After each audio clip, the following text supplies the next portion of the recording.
What's up, everyone? Zach Edward here with Cosmic Academy, and today I'm going to deliver you guys a super quick but super easy way to clean up those mixes.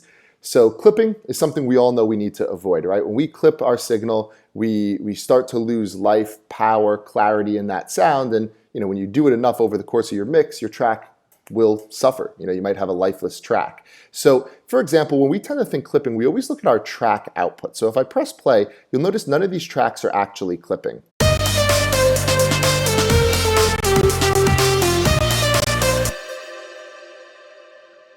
So we're good, right?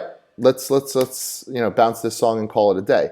But what happens if I dig deeper and I go into some of these synths, the original sound source, or I go into some of the plugins that are processing it? We also have to check the output meters on them as well. So for example, this synth, this bass sound from Serum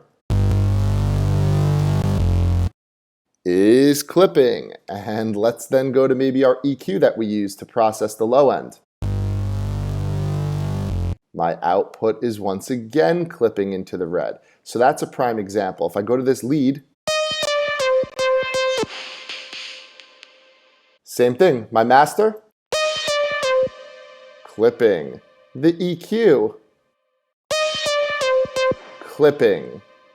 The compressor, if I flip it, so by default, a lot of time it might be on gain reduction, GR. If I flip it to output though, I can see what I'm doing. You guys get the point. I don't want to beat the dead horse, but it's a major problem for your mix. It's the easiest thing to go back and clean up and just lower your output gain. So for example, if I was going to do this, lower my master till I'm not clipping. Then I got to go back, make sure my EQ.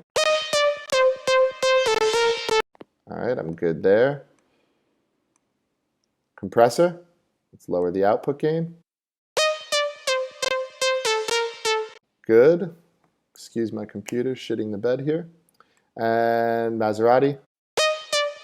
Let's lower the output on that as well. And then I would just essentially mix the volume of this sound back into my mix.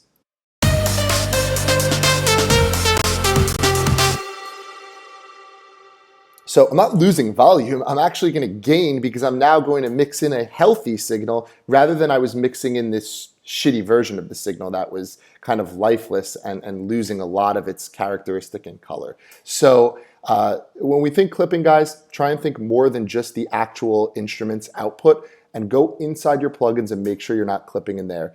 Share this tip with a friend if they have shitty mixes, and hopefully it helps. Give it a shot, and I'll catch you guys on the next tip. See ya.